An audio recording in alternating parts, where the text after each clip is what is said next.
It's a great day to talk hockey with Grant McCagg on HabsCast. Yes, indeed. It's a great day to talk hockey. I think I've already talked a bit of hockey today. We're going. I'm going in to hour number 9 here on the day.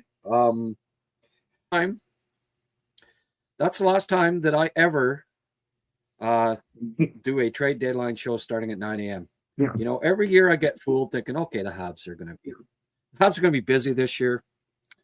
Not only weren't they busy, the only team in the East in the playoff race that did absolutely jack squat since the Christmas break. I don't know. I keep thinking, you know what? Maybe they should have picked up a goalie. My mind wasn't changed any tonight. The Montembeault. Go ahead. No, it's unreal the way, and I said it online on Blue Sky. I said it's like his shots from the blue line is like Steve Sachs in the '80s, where he couldn't throw the ball to first base. I don't know if any baseball fans know what I'm talking about. I mean, he was good at the shots around the crease. He did great, like no problem with that. He was on it, but from the blue line, it's a disaster. Well, look what was trending today. Montembeault was actually trending on Twitter. I suggested in the shootout that Anaheim shoot from the blue line. Oh, you know, that's true. They'd have probably gone 3 for 3 and game was over. He cannot stop. If you tip a shot from the point, it's going in. It doesn't matter. And a lot of it has to do with the fact that he's just like, his nickname should be Armadillo because he never comes out of his shell. You know, it's just, I don't know. I don't like, I thought that Marciano would work with him and it was going to, like, because that's the obvious one, that he just stays too far back in his net. You know, like when point shots, when you go past him by more than a foot, like there's something wrong. When, you know what I mean? Like when there's this much room between him and where the puck goes in, like he's not even close to saving them. It's because he's too far in his friggin' net. He doesn't come out to cut off the angles from point shots. Like his low danger shots have to be worst in the league. I mean, I know earlier they were, and then whatever, but I mean, it just keeps happening again and again. The MO on it is just shoot from the point. Marty Biron, I cannot friggin' stand listening to him now. Everybody said, "Oh well, the guys are in his face." That second goal, the closest defenseman was 20 feet away, and he was off to the side. And Marty's trying to say that it was the defense screening him fault. I said, Marty, I know you're an ex-goalie, but give me a frickin' break. No, you can't blame that on the friggin' defenseman when they're 20 feet away from him, and him even saying the defenseman in his face. Like, give me a break. I'm sorry. You know what? When Montreal went up 5-4, you know what the first thing that went through my head was? They should switch goalies. They should put put Dobie in, because you know what? He makes the big saves. And Monty has not made big saves this year at all. That's why his record sucks. Is he now 500, I think? I think his record's 500 for a 620 team. A goalie that plays almost half the time is 500, right? Wow. Yeah. It's not acceptable. I'm sorry. It's not all on Montembeault. I get all that, but it's just like a broken record here, Rick. It just, 6 goals against tonight, really. Like that first one, he let in the first 2 shots again. And that like... He should have had that first shot. Lucky it was freaking offside, but I mean, come on. And then the second one, like, oh. And then, you know, I said, well, I had another goalie. Oh, well, there was no way. You know what?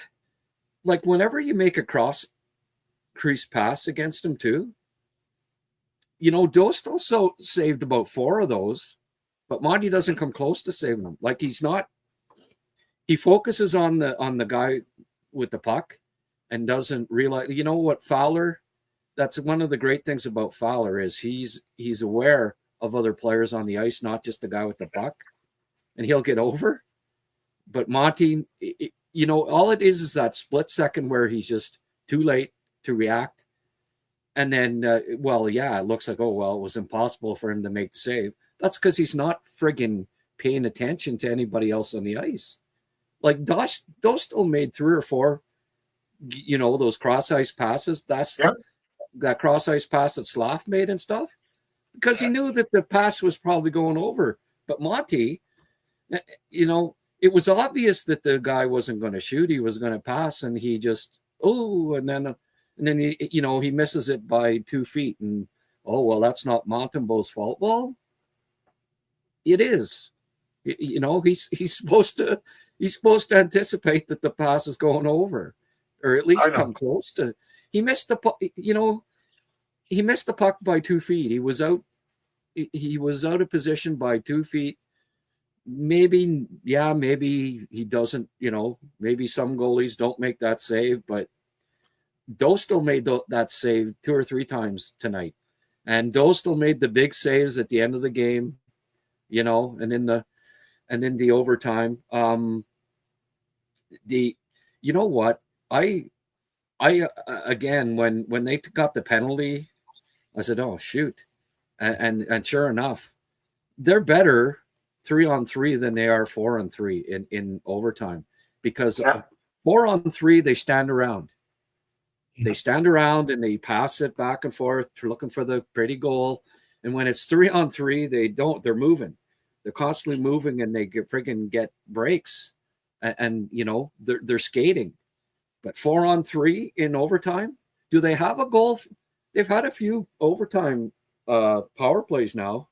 I don't know if they have a goal on it, because they stand a friggin' round and try to make the pretty play, and it's just and all of their overtime goals have come with them in motion and moving, and it's 3-on-3. Not when it's 4-on-3, they do the standing around thing again. And I just, you know, I thought, geez, can you decline the penalty and just keep going on the 3-on-3 here? But anyway, yeah. The book is out too, and you're seeing the opponent not pressuring the Habs at all. Just staying in the middle, let them move around, just, you know, adjust their position slowly, and you know, they're just waiting for the Habs to eventually take a shot after they've been passing the puck around for 40 seconds, and then when they do shoot, it's a low percentage shot because they're almost like tired and they have to just try to get a shot through, and it doesn't really amount to anything. Yeah, that part is just so frustrating that they don't crisscross, they don't force the opponent to chase, they don't switch it up, they don't do any of that. It's just possession, and then nothing happens. And when they do shoot, it's just nothing special. It's just a very average shot on net. And as I said, the opponent know it now, and they're not being fooled by it anymore. Yeah, for sure. Apologies to folks there. I'm a little tired, and this guy here came on the podcast twice today at work.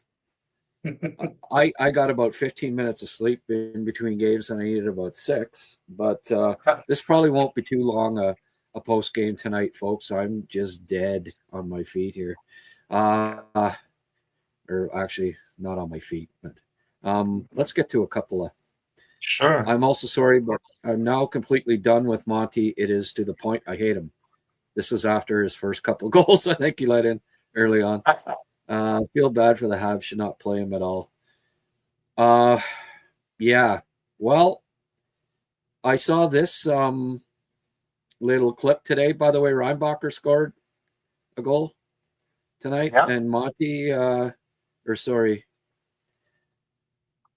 this And this is from tonight. Reinbacher scored and Fowler picked up the win, patting him on the head. And I said he's telling them see you at the Bell Center a couple of days.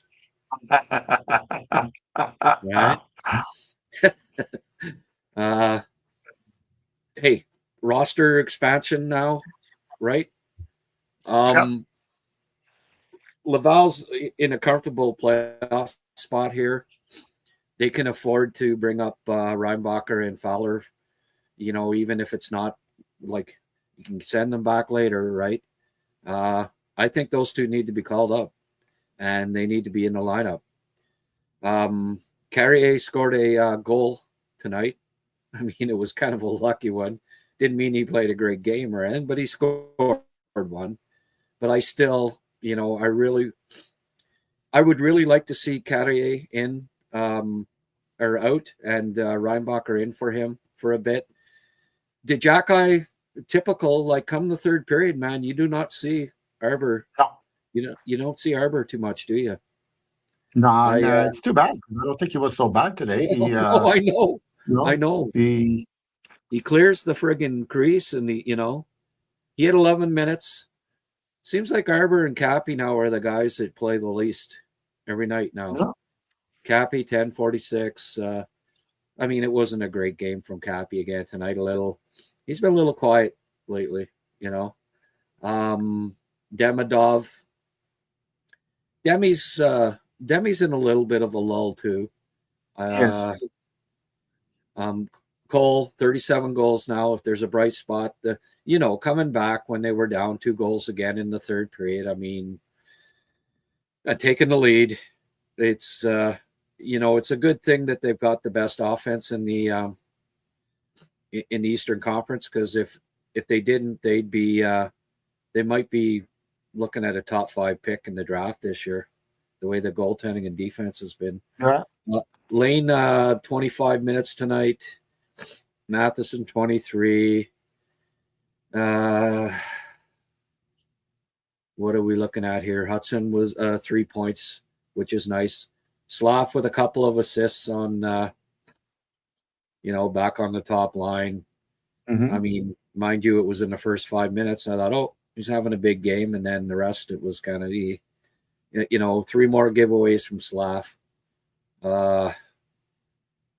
Suzuki took 28 faceoffs and Kapman took 3. Okay. I don't know where that is going, right? Yeah. Jake, 53%. Deneau, 71. Not noticing Deneau out there a lot these days, really, are we? No. Newhook, questionable puck management decisions a little bit tonight, and he finished with a -3. Yeah, I know. And what was he doing? Like, even I was watching the English broadcast, and DeBrusk says, Newhook's been out there for a long time, and he friggin' was 5 feet from the bench, and he puts his arm over, like, change, and they came out of the zone, and he had all sorts of time to get off the ice. A guy hops on in a second, and he start looking at the play. Doesn't matter if he turns his back to the bench. The guy's coming on, and he's looking at the play. He had to get off there, and he didn't. And he was spent, and he couldn't go anywhere near the friggin' defense man.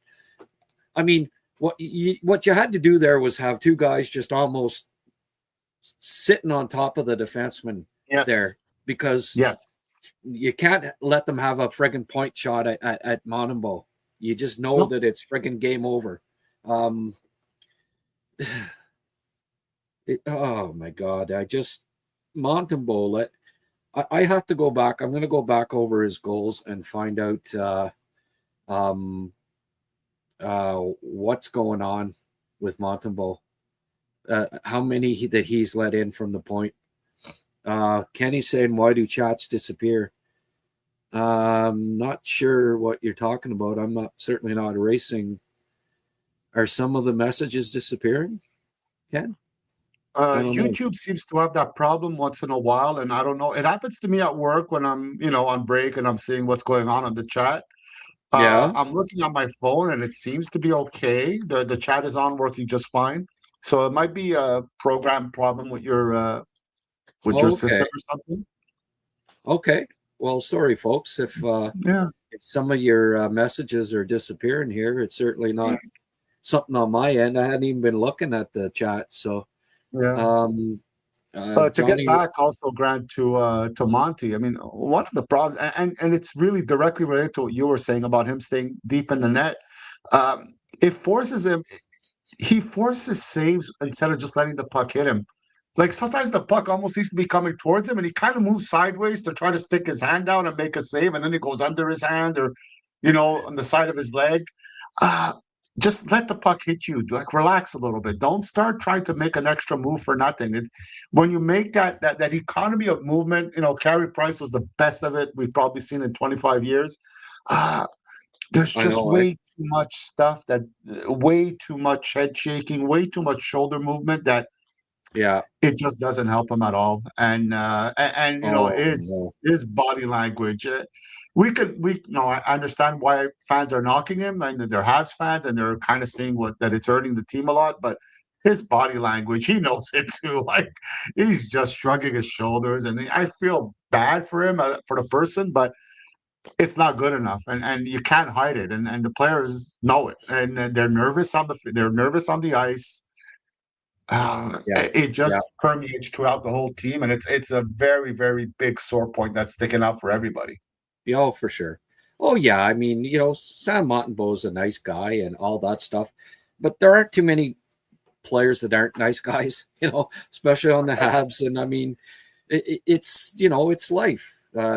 Sometimes if you're not playing well enough, they're making millions of dollars, and too Yeah, bad. of course. Somebody else has to freaking go. It has to replace him. It's the way it has to be. Reinbacher has 5 points in his last 4 games. In those 4 games, he has 13 shots and is +6. Tonight he had a goal, the game winner, 5 shots on net, Wow. +3. It's time. I think after a little time of reflection. Obviously, I was frustrated. Well, frustrated that made me go 7.5 hours. That hour and a half waiting to friggin' do a press conference after when you'd done nothing. There's no I know. explanation for that whatsoever. I'm sorry. What was that about? But anyway, wait an hour and a half to say, no, well, we did nothing. Like, why delay it an hour? Because you're thinking, oh, they've done a big deal. It just has to go through. So I still, I'm already 7 hours in, and I got another hour. Anyway. So I was frustrated, but upon reflection, it's just the team. I think they're saying that, look, we didn't pick up a right defenseman because we're going to call up Reinbacher here. I'm just trying to read the tea leaves here, because it's obvious that they need another right defenseman, a big one that can clear the front of the net and stuff. And that's Reinbacher. I think he gets the call up here with the expanded roster. I also think because they didn't get a goalie, that Fowler is going to get called up again. And after, giving up 12 goals in the last 2 games, both goalies sucking the last 2 games, I think they're in serious peril of missing the playoffs here if you can't get goaltending. They're going to have to call up Fowler again. I really think that. And it's not like they can't. Both these guys aren't waiver eligible or anything, and expanded rosters. I think you got to call those 2 up. Laval is safe for a playoff spot. It won't. It's not like I think Laval can beat any team in the North Division, right? And that's who they play in the first 2 rounds, I do believe. Even if they don't finish first in the division, but there is a cushion there. Call up those guys and give them a look, because they got to turn it around here, or they'll be. It's 2 more losses and they're out of the playoffs altogether, or damn close to it. Excuse me.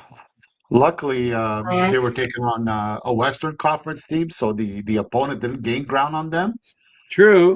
They got their goal, their point. And the good news in Laval is I read today that Ekstrom was already on the ice for the first time since his injury, getting Okay. ready for the return, which is Good good news. news. And a little bit more good news, Grant, you probably heard. Pickford, another goal tonight. Pickford, I was going to say, yeah. Yeah. Goal and an assist. No points in the first 6 goals. I mean, what's going on with Pickford? And then a goal and an assist to end the game. Nice. Nice, So, nice. yeah. So 42 goals in 50 games. Yeah, that's really something, isn't it?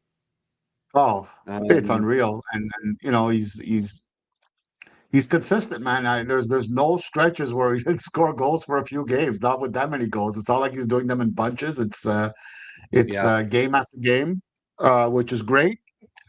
And also quickly getting back to Reinbacher. I mean, uh, if they're going to use Jacky or Struble 9 minutes a game, I mean, I'm sure they could call up Reinbacher and use him 11, even 11 or 12 minutes a game, right? And maybe Yes. they keep carrying the lineup with Reinbacher and Dobson on the right side and Goulet, Matheson, and Hudson on the left. Maybe that might be an idea if he wants to keep his veterans, you know.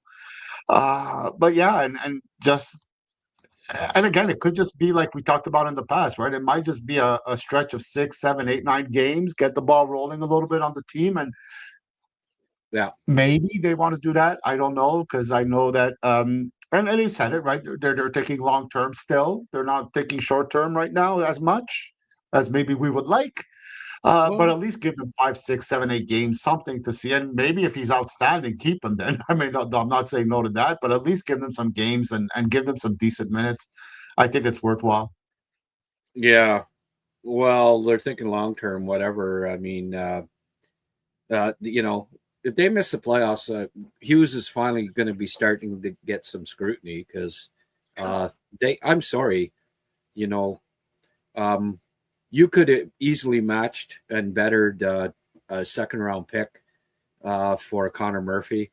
You know, could have thrown in a prospect in the 2nd or a prospect in the 3rd, like a decent one. Like there's not all of these guys aren't going to make the team down the road. Like Engstrom was definitely expendable, and you can't convince me there weren't teams that liked Adam Engstrom. You know, I just don't understand why they didn't make a couple moves here. It just, you know, and you can blame not getting rid of Line, Well, why wait till the last minute then? You know, they should have been doing something before this. And signing Tekshay was a mistake. I'm sorry. I'll never be convinced otherwise of that. Re-signing him, even getting him in the first place, to be honest with you. But anyway, you know, it again tied their hands when it came to, well, we got too many forwards. Now, well, you got too many forwards, but you got too many forwards that aren't helping the team, you know? Anyway, Florida beat Detroit 3-1 tonight. I guess that's good news. Carolina beat Edmonton 6-3. Speaking of teams that aren't getting any goaltending, I don't know. Chicago lost to Vancouver 6-3, Colorado, Dallas. So, yeah, not a lot of teams gained on the Habs tonight, and they got a point. So it's not, I mean, it was nice of them to down by 2 to get a point, I guess.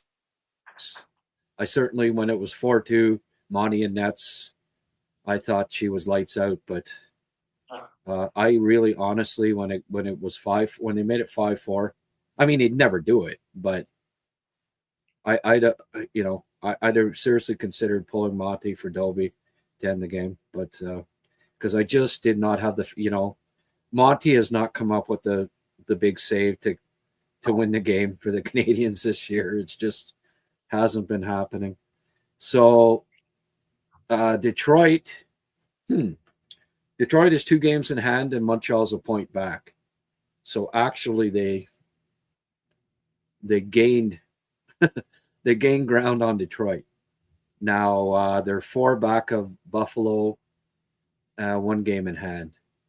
So, I mean, not as bad. It's still disappointing to lose in shootout. Have the Canadians won a shootout this year? Yeah, they have, just not lately, right? I think Yeah, they've not for a lost. while. I think they've lost the last 4 or something like that. Somebody was saying, what are they using Kirby Doc for in the shootout? He was 4 for 6 lifetime going into that one. Yeah.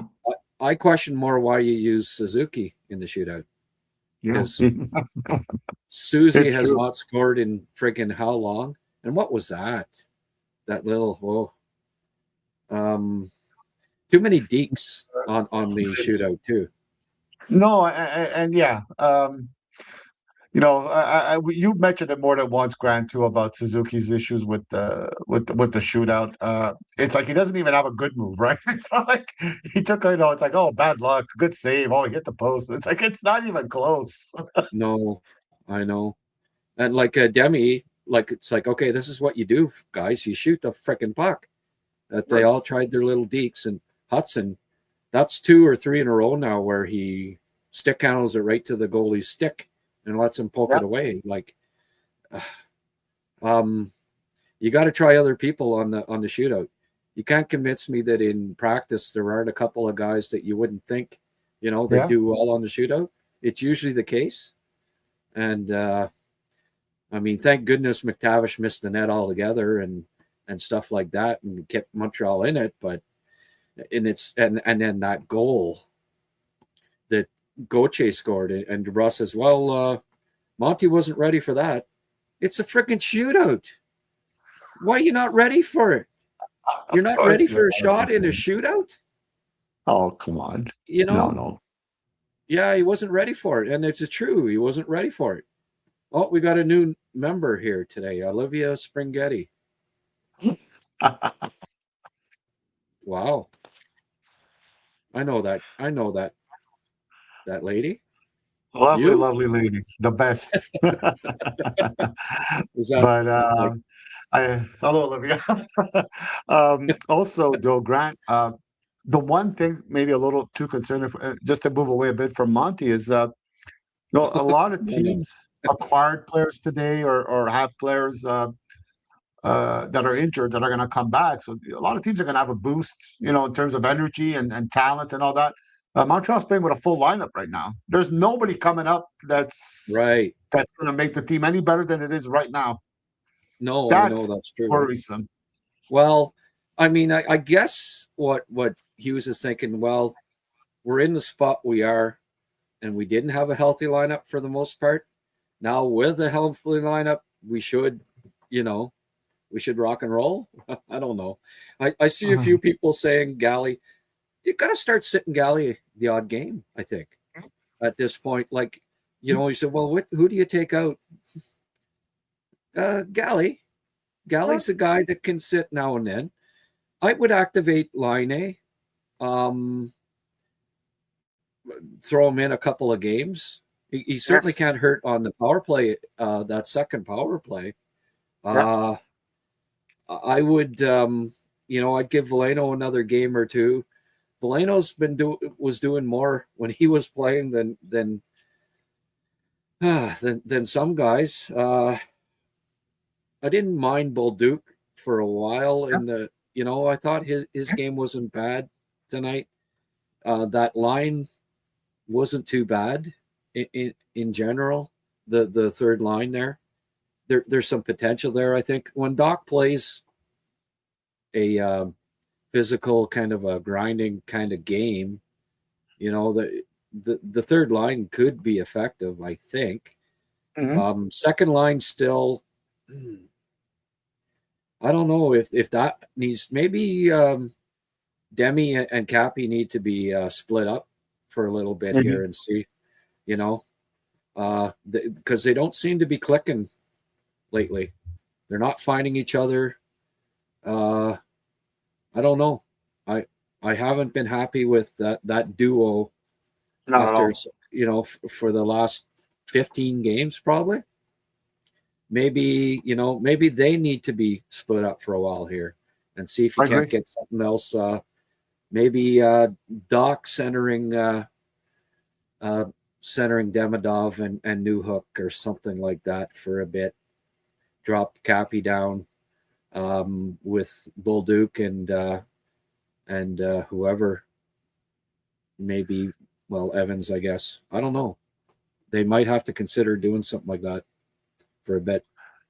Yeah, the issue I think maybe with Kapanen and Demidov is they were feeding off each other so much that now they're just looking for each other all the time. And I'd like to see Kapanen, um, you know, take it upon himself to try to make things happen a little bit. I think he's, you know, he's really intelligent, and we know he's good positionally. But I think he's got to just make that little adjustment to just complete his game and give himself other layers than just trying to feed off Kapanen and seeing what Kapanen's going to do and try to make the smart play off that.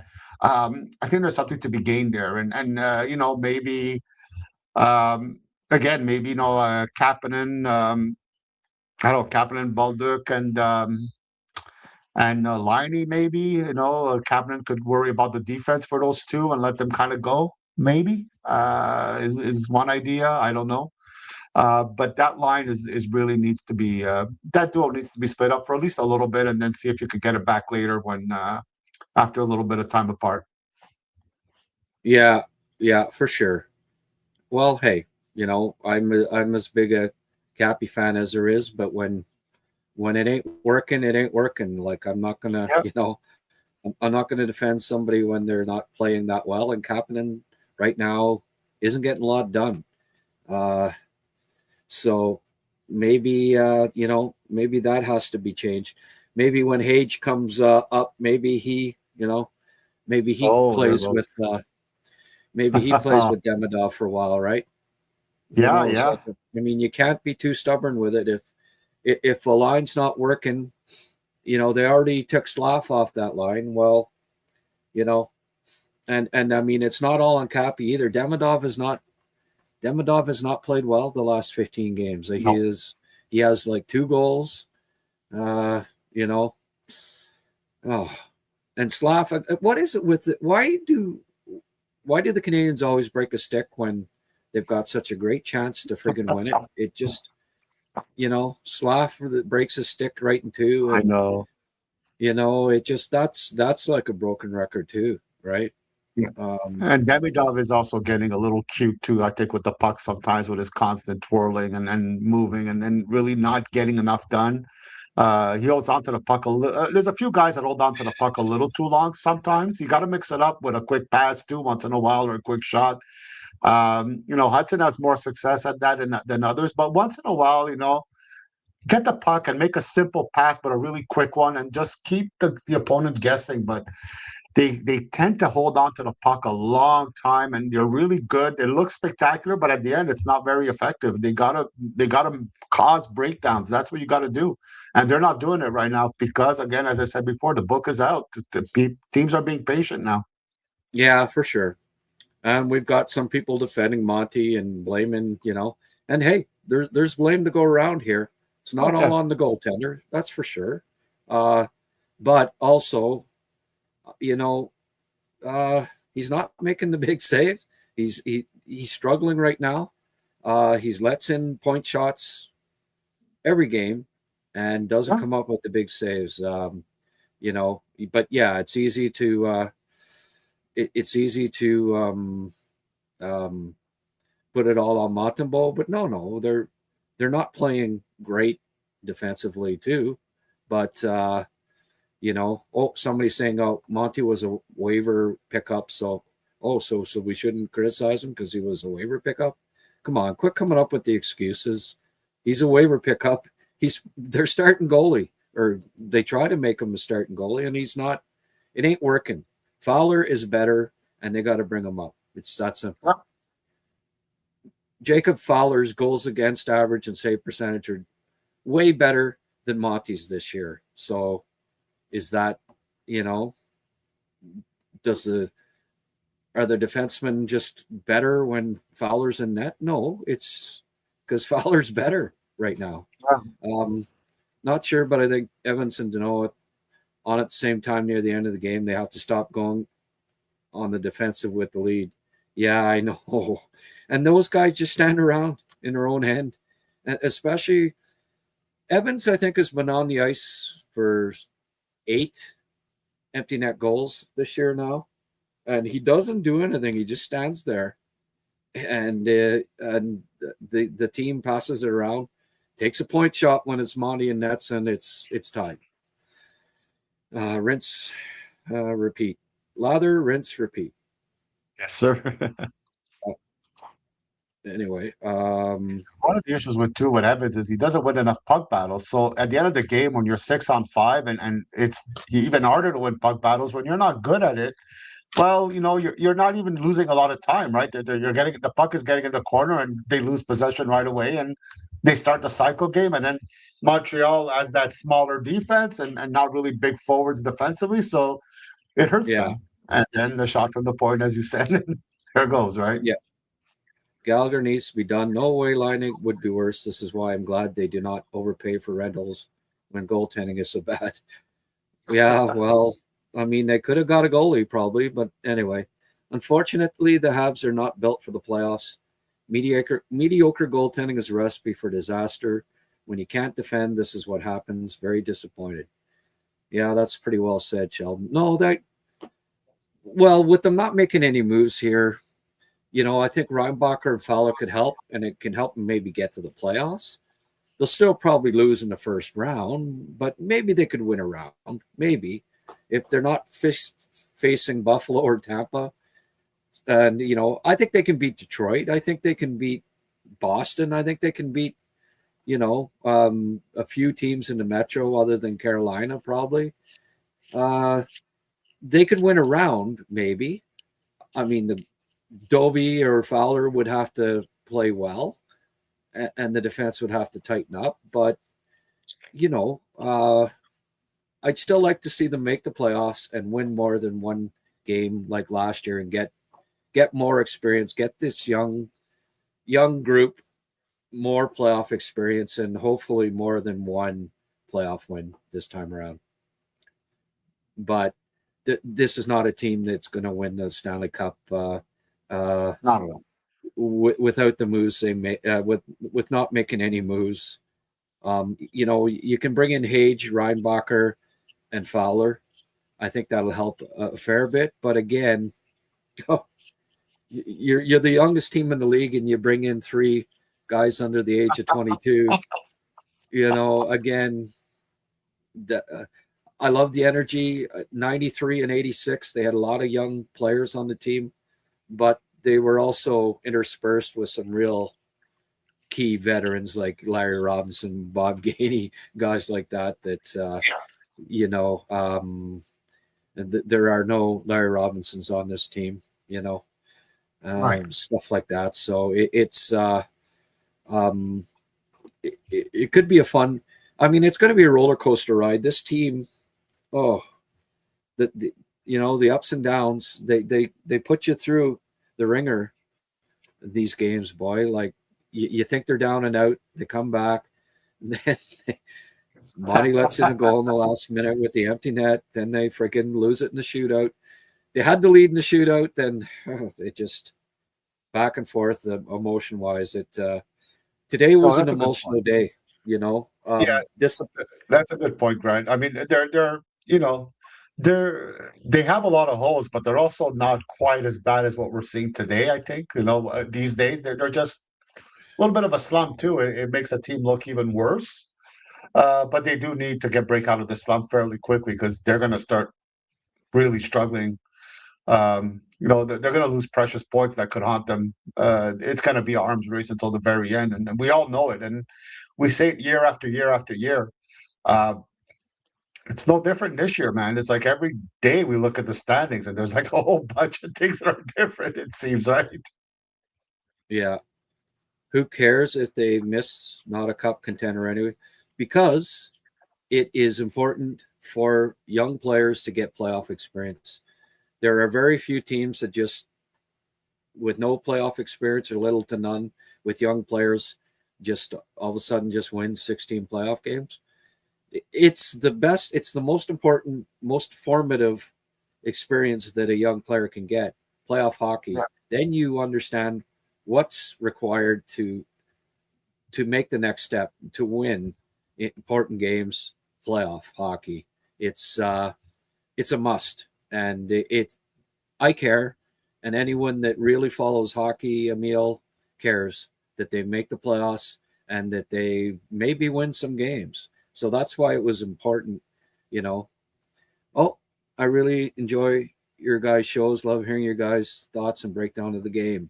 Rick really knows his stuff. Yeah, yeah, I agree. Yeah, no bias on that. No bias No. on that comment. With the inactivity at the deadline, maybe call-ups were what management were thinking. Exactly. That's what I've been stressing, Ken, is if there's a silver lining from the 8-hour show I did today where nothing happened, it's the fact that I think it's a hint that they're going to call up Reinbacher and give him a look. They're going to call back after that, after the last two games especially. They're going to call up Fowler, give him another look. I don't know about anybody else, but I think they're going to sign Hage and play him at the end of the year. So I'm looking forward to seeing those three guys in the lineup. And at the very least, if they do end up missing the playoffs, there's some hope, some extra hope, seeing these young guys that, next year, make the team out of camp, improve the team even more and be even more exciting next year. So I always try to look for a bit of sunshine when they're on a cloudy day. So this is something else that one of the reasons why I was disappointed about no moves today, Rick. Yeah. Okay, here's Kent Hughes deals, trades, okay? Artie Lehkonen, Brett Kulak, Jordan Harris, 2025 16th overall pick, 2025 17th overall pick. These are all assets that were traded. Alex Romanov, Logan Mailloux, Tyler Toffoli, 2023 30th overall pick, 2023 37th overall pick, 2026 second round pick, 2024 57th overall pick, 2024 198th overall pick, 2022 98th overall pick were sent out.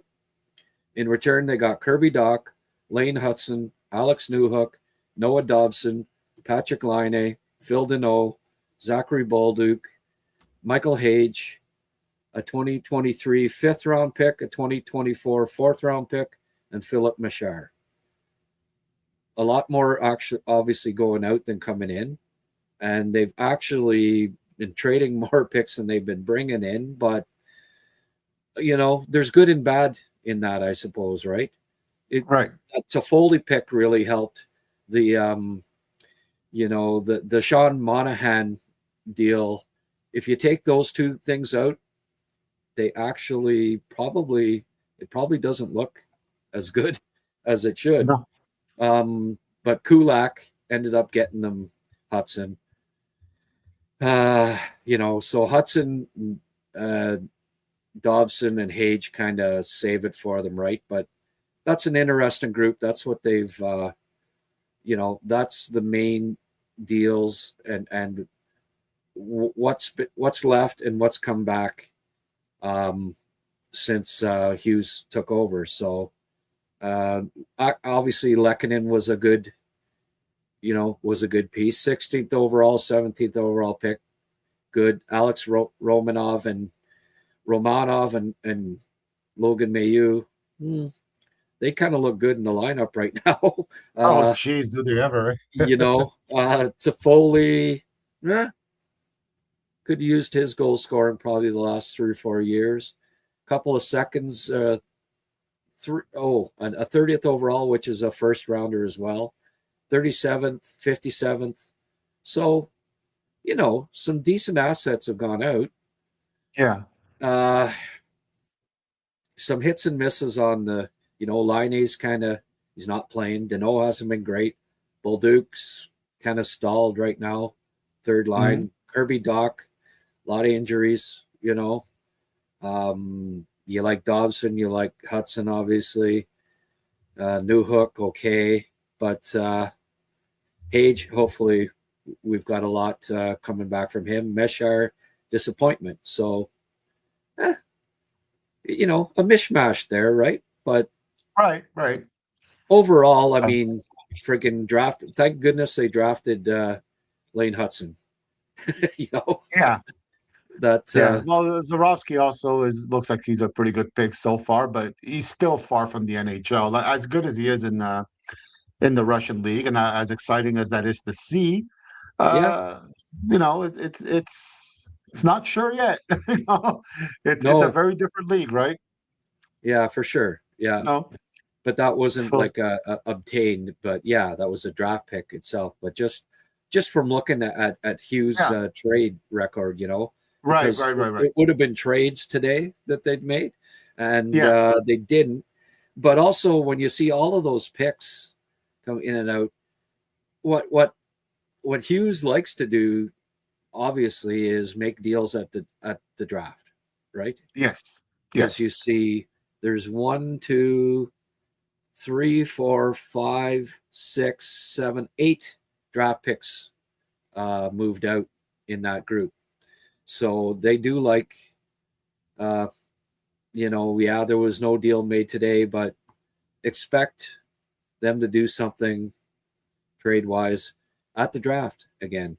And, that doesn't help them for this playoff, but I guess Hughes didn't think. He did say he tried to do a big deal or something and it fell through. And I think every team tries to do that. But I guess Hage was probably something that people were asking for and he didn't want to part with him. I'm glad at the end of the day. I'd rather they do nothing than to have picked up Kadri and having him for the next 3 years. So again, I'm trying to look for bright spots in this kind of lackluster trade deadline, right? And if it's true that they had a deal set up, because what I'm thinking is they kind of tried to submit a deal too late, because that's the hesitation that took over an hour, in my opinion. And I get the feeling that they refused, the league refused the trade. Because he did hint to go, we could revisit it this summer, and I'm wondering if it's just like, okay, we'll do it this summer. Man, I'm curious to know who that was, who the player was that they were gonna acquire. The supposed big name. He looked like he had a little smirk too when he was saying it. Maybe there's something there to look forward to. I hope it's not. One person said Jordan Kyrou. I hope it's not that. I don't think Jordan Kyrou is what the Habs need at all. No. But boy, there's something that tells me the summer is going to be interesting for the Habs. I think somebody's going to be acquired that's going to surprise. And as you said, it doesn't help the team now, but it could be they could have laid the groundwork for something pretty big coming up later. And that happens sometimes at the trade deadline, where you kind of start talking about something, you don't really have a chance to complete it, but you put it aside for the summer. That's very possible too. Well, they got Doc at the draft. They got Dobson, at the draft. They drafted Lane Hudson, obviously, and got that from Kulak. So, they traded for Bolduc in the summer and stuff. So maybe something big coming up at that point, right? Maybe if Edmonton fails again and they don't make the playoffs, some center that they have is going to be really fed up and want to move. Maybe, just saying. I don't know. Who? The center from the Edmonton Oilers. Maybe he'll get fed up. Oh, yeah. It would be nice to get what's that guy's name? Adam Henrique. Yeah, it would be. That's the great. Big guy. That's the big name.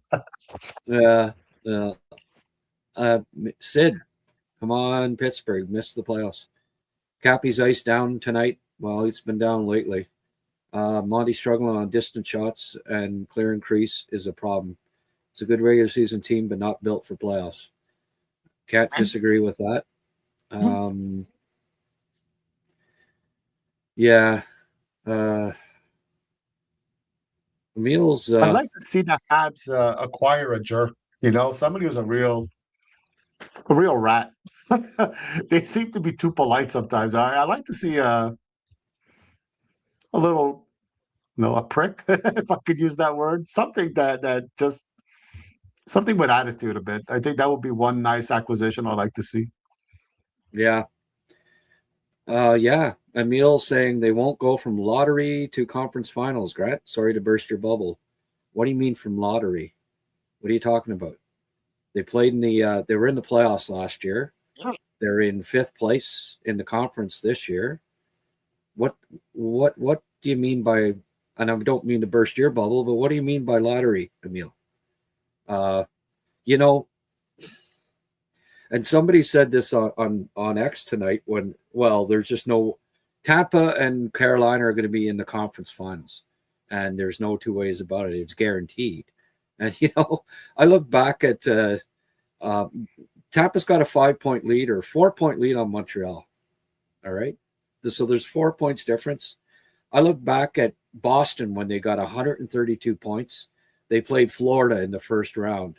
Or they had 135 points and Florida had 92. So a 43-point spread, and Florida beat them.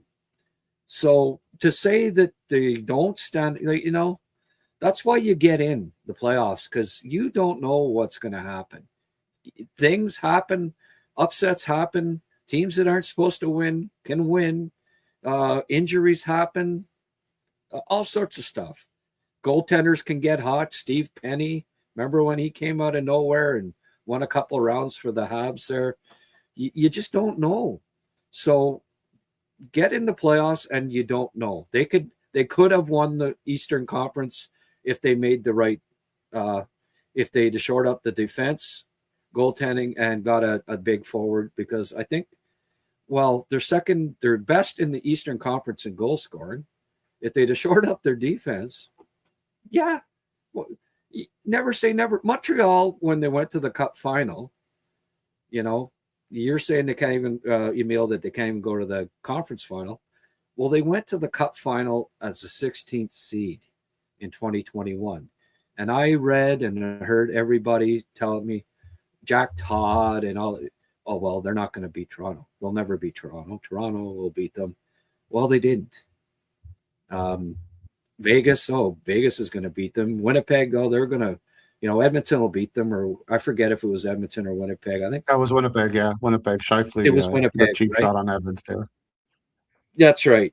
They were never going to beat them. Well, they did. And again, circumstances, right? Shifley gets suspended because of the cheap shot. Maybe they don't beat Winnipeg if that doesn't. But you can't predict what's going to happen in a series, right?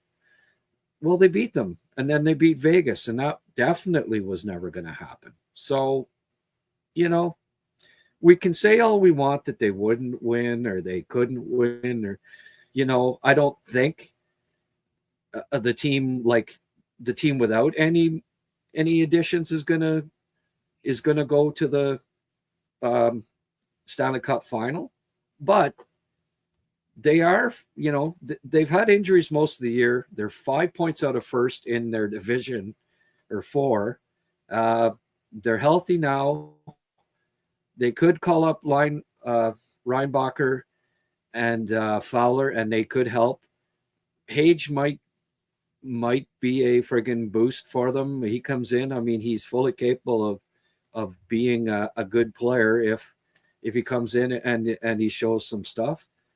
So I'm not writing him off to maybe win a round or two in the playoffs, especially if they get home ice.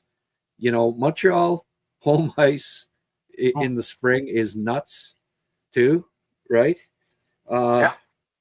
I mean, even that finals against Tampa, if they would have been able to friggin' have a full packed Bell Center there, I honestly, and they only lost a couple of games. They lost an overtime game and lost a couple of real close ones. That series, I don't think goes 5 games, even if they're able to have a full Bell Center. I truly believe that. And if they can get a home ice for the first round in the playoffs, listen, I've been around long enough. I remember, they were fourth in the division, and Boston had like 30 points more, and they were going to stomp on them, right? And Montreal beat them. Just like the year with, remember Lucic handshake with Weiss and going to kill him and all that, Yeah. They were pissed because they were supposed to win that series, right? They didn't. Mm-hmm. Sometimes there's a little pixie dust in the spring with Montreal in the playoffs. The 11 overtimes, they weren't supposed to win the cup that year. They won Patty Waugh 11 overtime, 10 or 11 overtime wins. They just won every game in overtime. So, I've seen it enough in my life to know that you don't write off anybody at playoff time. Nashville was the 8th seed, and they went to the Stanley Cup final. LA Kings, 8th seed. They lost 2 games and went in the Stanley Cup.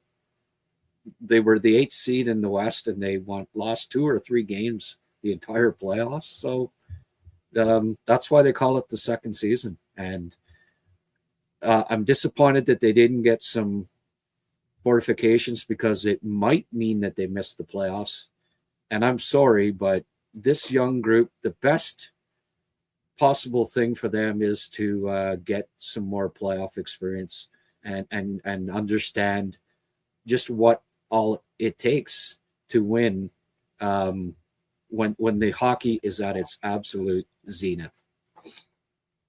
Yeah, and the point I want to make too is with the salary cap and with the new rules about the playoffs, about people, the not being able to stack your team as much as you used to. It's harder than ever to build a really complete team. Almost everybody has a hole here and there. Even Tampa Bay, like as good as they are, they're getting a little bit old now. There's a lot of guys on that team that are in their mid-30s that have played a lot of hockey, and they don't have great depth. An injury to the wrong player, they're in trouble. Same thing I would even argue with Colorado. They are stacked with incredible talent in their top 4 defensemen and top 6 players, but they don't have great depth. Like one wrong injury, and they could be in trouble too. So Colorado, not so much as other teams, but everybody has a hole somewhere. Carolina's killing it so far, but they're not a playoff performing. They're not a team that's proven in the playoffs. They have a smaller defense. They have a 5'8" center playing on the second line. Yeah. That's not a playoff team usually. No. So the new rules and the salary cap has made things a little bit easier to maybe surprise people and go further than one might think. Yeah. And no, you're exactly right here. And Emil's saying Grant says that without trades that Montreal might not get to the playoffs. I was never that pessimistic. Okay, I don't know why you're saying was. Like, they haven't made the playoffs, Emil. Okay, there's 21 games left here. Right. They've got a 4-point lead on a Columbus team that's 8-1-1 and something like 14 of their last 17. The 10th place team's Ottawa, and they're the second hottest team in the league. So there's no guarantee that they're making the playoffs here. That's why I wanted them to add a couple of players, because you don't know what happens at playoff time for sure. It's the second season, and just as you said, like, upsets can happen. Like, even, Colorado's got to go through Dallas and friggin' Minnesota, right? Yeah. Whoever comes out of the West is going to be beat up, like, really, right? So, I'm disappointed that they didn't add, because I think they can make noise if they do make the playoffs this year. But I'm also realistic in knowing that when you've got a 4-point lead on the 9th place team, that with 21 to go, you're not out of the woods yet. And if you got goaltenders that are letting in 7 and 6 goals, and a defense that's allowing that many, it's the goaltending has to get better, or they're not making the playoffs. It's as simple as that. Yeah. And it might require them to actually uh, um, call up Fowler and, give him a look there. And yeah, Jay, they're probably not going to play both of them. When I say Dallas and Minnesota, I mean Dallas or Minnesota. You know what I mean. They're still going to have to go through one of those two teams, and they'll be beat up regardless, right? So, yeah. Let's see here. Too bad that the Islanders did not advance. I think the Habs beat the Isles. Oh, I know, eh? How close were the Isles in 2021 to beating? I was cheering for them so badly there. And again, right? It's a game of inches sometimes. If the Islanders beat Tampa and they came so damn close, who knows? The Habs were fully capable of beating the Islanders. Yeah. They came damn close to winning the cup that year. Yeah, it's true. I think I like their chances against the Islanders. Islanders were the other team that nobody expected to get to the semifinals, and they weren't supposed to beat Tampa, and they came within a goal. And Montreal was never going to beat Vegas, and they did. So that just goes to show you that playoff time, it's a different animal. Well, listen here. It's now 1 a.m. Rick, I think I'm going to have to let you go, buddy. Would you mind that? No, I think I'd be okay with that. I think I think I am done. Yeah, well, I'm running on fumes here. I had a coffee before I came on, so I've got a little bit of a second wind. So I'm going to go to a few more comments here. Hopefully there's not too many more from Emil, because I'm starting to get a little cranky. But we'll see. Okay. Thank you very much, Rick, again. Thank you. And I don't know. I'll send you a text tomorrow, and we'll touch base again. Okay. All right. Thanks a lot, Grant. Have a good night. Bye, everybody. Thank Olivia for becoming the newest member of HabsCast. She's excited, so I will thank her. Thank you very much, everyone. Okay, bye. Rick Springhetti, folks.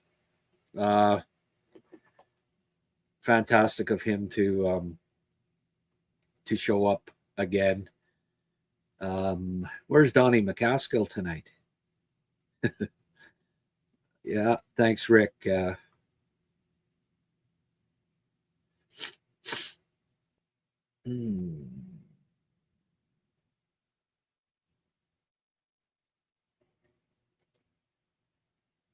Emil, I'm just going to ignore your comments at this point. All you're doing is just arguing with everything and everybody. So go argue with yourself somewhere, buddy.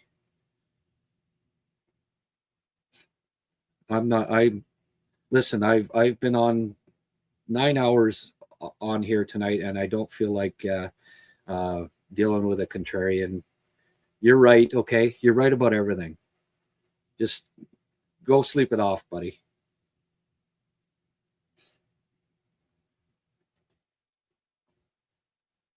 Tom Wilson type be great, Rick. Great sledding on your hard work today, fellas. Great insights and discussions. Keep it going, guys. Thanks, buddy. 11 minutes is a lot of ice time for Arbor. He often gets less than that. Yeah, true. Yeah. That's for sure.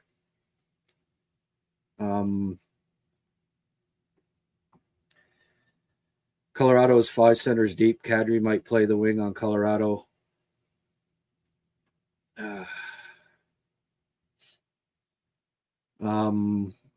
McKinnon, Nelson, Kadri, Raw, Drury. Yeah, for sure, man. They're going to be tough. Too bad they put Doc in the third spot instead of Demidov. Cost a point, maybe. Yeah, really, eh? That's for sure. It's nothing to do with you being a Habs fan, Emil. You're just arguing with everything. You're arguing in circles, really. But anyway, You're in arguing mood tonight, and that's fine. Go argue with yourself, please. Too bad they don't put Doc in the third spot instead of Demidov. Cost a point, maybe.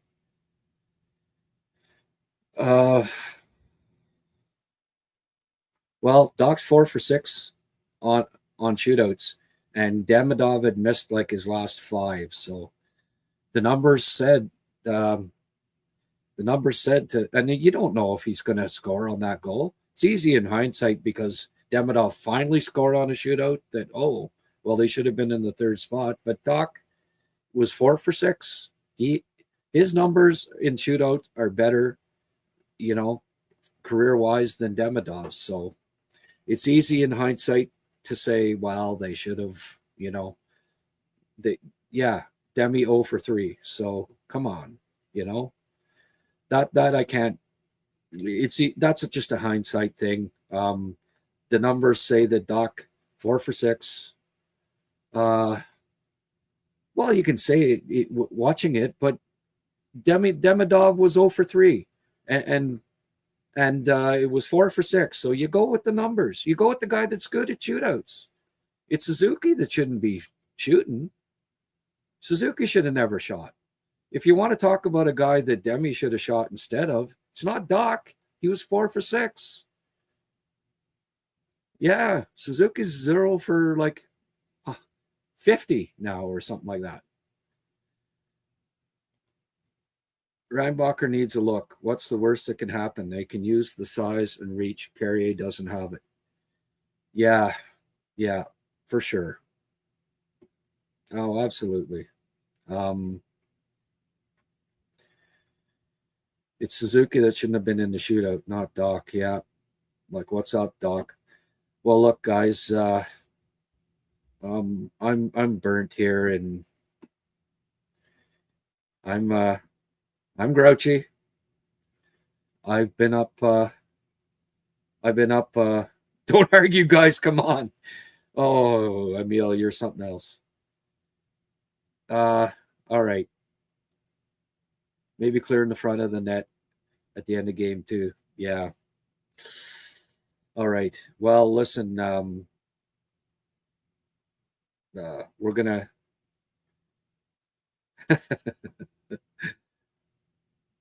to wrap this up.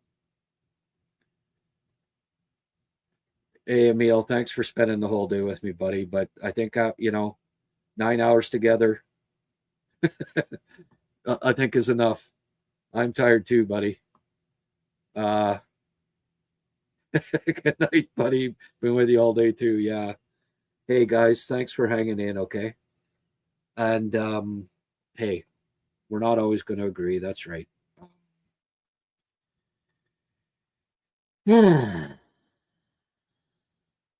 Disappointing how bad defensively the Habs are. I know, Sheldon. It's just it's not a recipe for cup success. I realized that, and I really did think they needed to try to fix that, because I do honestly believe that there's no teams in the East that are unbeatable, especially this year. Tampa had that record-breaking season. They lost in 4 straight to Columbus. Boston had 135 points. They lost, in the first round to Florida. Florida had that great year before they ever won the Cup 4 years ago or whatever it was. They lost in the first round. And I mean, Tampa be lucky to get, they might get 100, 105 points, which is nowhere close to what Tampa and Boston and Florida got in those years. So it's not like they're, invincible, but so I'm just disappointed that they decided to wait one more year, because, hey, there's nothing I like better than the Montreal Canadiens playing hockey in May. It's the best, and I miss it, Like even the year they went to the final there, that wasn't in May, right? And there was no crowd, all that stuff. So, so they get a point. let's go to LA, get 2 points, right, Jonathan? Good night. Let's hope for a win tomorrow. Right on, Jonathan. On to LA. Get some sleep, Grant. Chime in, Tom. Yeah, exactly. And thanks, Emil. I appreciate that. Glad we can end it on a good note tonight. Okay. We're tired, cranky, but good. It's nice that nice to get that nice note, and let's end it on that. Okay, everybody. Hey, whoever spent 9 hours with me today, and I guess there were a few of you. You're crazy, but I love you, and thank you so much for the great support today. See you later today. I guess I'll do a show post game, reunited, and it feels so good. Post game after the LA game. I don't know if I'll do a pre-game. Probably not. I think I need to rest up till post game. Okay, so hope to see you later tonight. And go Habs, go. Talk soon.